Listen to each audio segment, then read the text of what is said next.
po sa inyong lahat. Sa oras na ito, tayo po ay magluluto ng adobong chicken. Sa mga OFW dyan, nakagaya ko, alam ko gusto niyo po itong lutong adobong chicken. Ayan, meron po tayong chicken dito. Ito po ay ating imamarinate. At lalagyan po natin siya ng 3 tablespoon na soy sauce.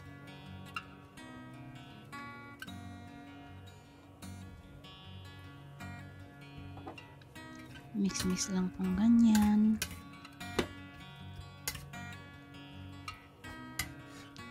Lagyan natin ng paminta.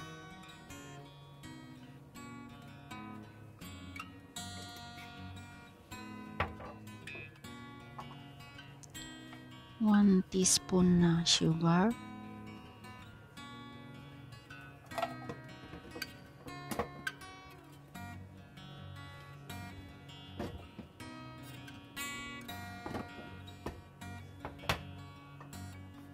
One teaspoon na flour.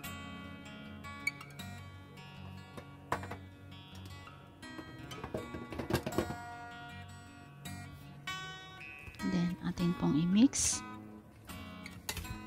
Mix para po magkahalo-halo ang ating ingredients na pang marinate. Yan, ganyan.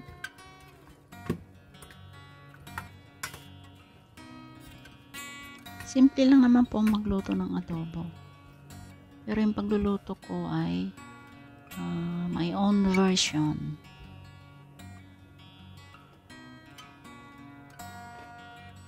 Meron tayong red chili, yung fresh, sliced na garlic, sliced na ginger, dahong laurel,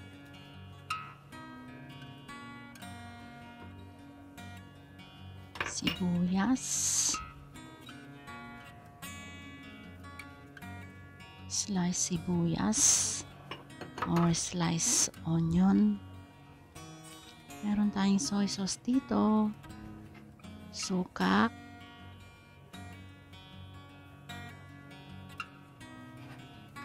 meron tayong bawang or garlic.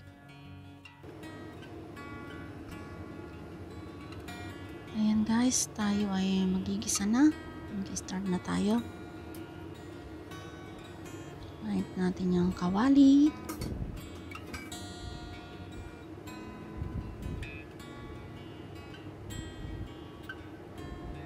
Tayo ay maglagay na ng oil.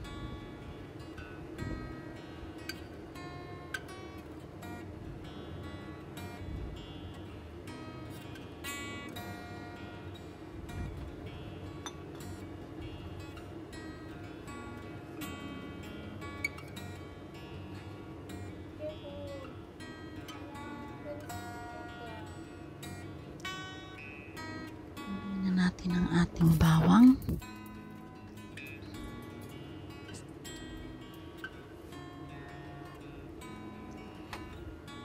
ang ating sibuyas, yeah.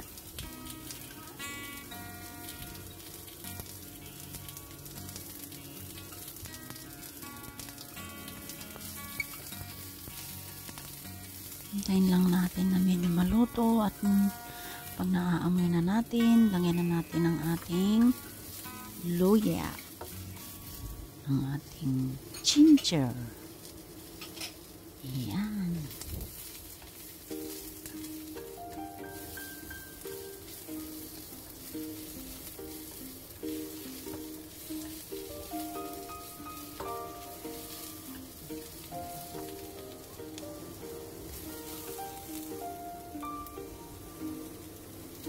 Lagyan na natin ang ating chicken na i-marinate kanina. Haluin-luin lang natin, mix lang natin na ganyan. Fry lang natin na ganyan.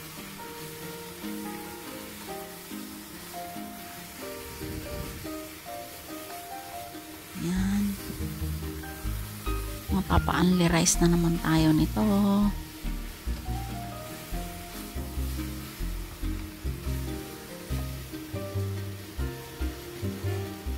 Lagyan na natin na siya ng paminta. Wala kaming buong yung paminta na buo, kaya medyo durog po yung nilagay natin. Yan, haluin lang ng konti.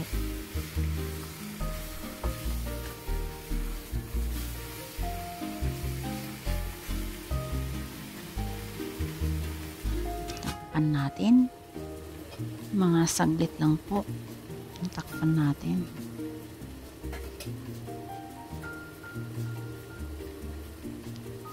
Ito po ay parang itutosta lang natin siya ng konti. Kasi po yung chicken ay madali pong maluto yun at medium size lang po yung ating chicken.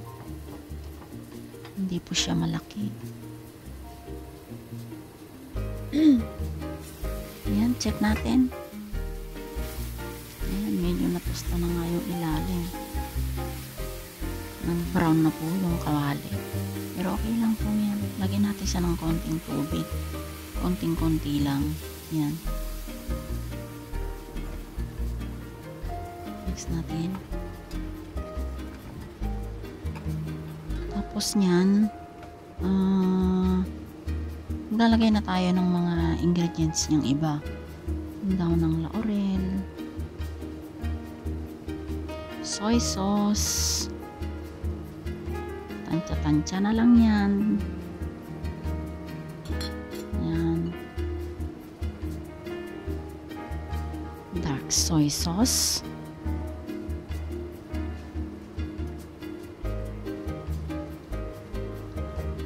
Actually, pang kulay ko lang naman po itong dark soy sauce dahil ayoko po siya kasi na hindi siya dark yung kulay ng chicken. Ayan, gagamit lang ako ng spoon na panghalo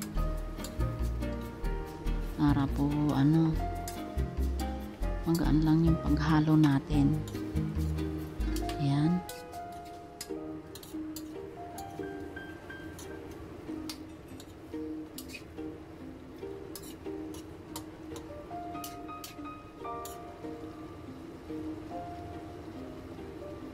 And then, ngayon, lagyan na natin ng suka.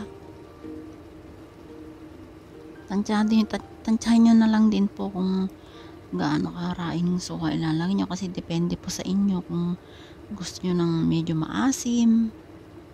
Ayan, yung niluto ko po na medyo maasim po talaga siya. Masarap po itong adobong chicken na recipe ko po. Yung way ko. My own version.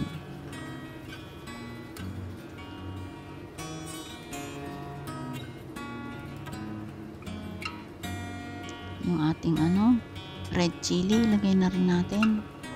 Tapos hayaan lang natin dyan siya. Yan.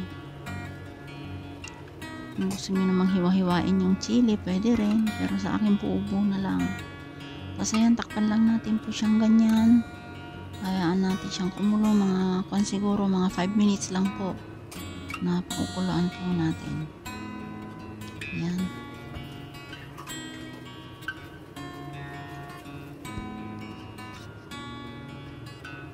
Ayan guys. Tingnan natin. Ayan, luto na to. Pero medyo marami pang konting marami pang sabaw. Yung medyo tuyo-tuyo po siya ng konti. Yan, halo-haloin lang natin. Tikman nyo na lang din po kung tama yung lasa nung para sa inyo. Pero sa akin, tama na po ito. Tama na po yung lasa. Yan.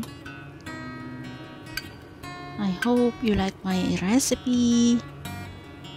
Yan, yummy yummy. So, ayan.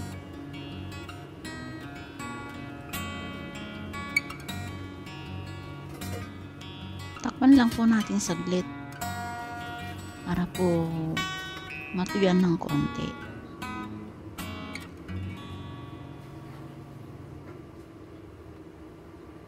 Ayan. Okay na po to. Yummy, yummy. Nakakagutom. Ayan siya. Ayan. Di po ba? Sarap-sarap. Pinoy food is real. Chicken adobo. Spicy chicken adobo. Kasi medyo maanghang po siya. Ayan. Pwede din yung nilagyan ng sili kung gusto nyo. Yan, hanggang dito na lang po ang aking vlog.